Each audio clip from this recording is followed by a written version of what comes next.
tubig! Timba lang ako para sa fire truck!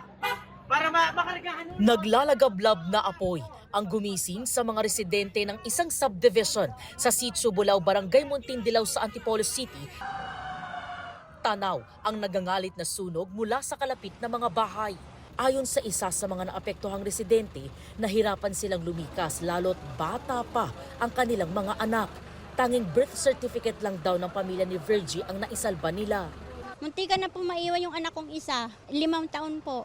Binalikan po namin yung anak namin, tapos inablot na lang kami ng mama.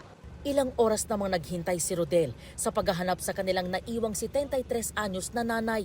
Ano kami ng mga tubig sabi sa bahay nila para maisalba pa po. Kaso wala na po, sobrang lakas na po ng apoy. Siguro po tulog na tulog po. Ang estimate namin na area nung nasunog nasa 500 square meter. Tapos nasa 32 to 35 na families yung affected. Totally burned. Estimate po siguro mga 100 individuals, more or less. Inaalam pa ng BFP ang pinagmula ng sunog, gayon din ang halaga ng pinsalang dulot nito.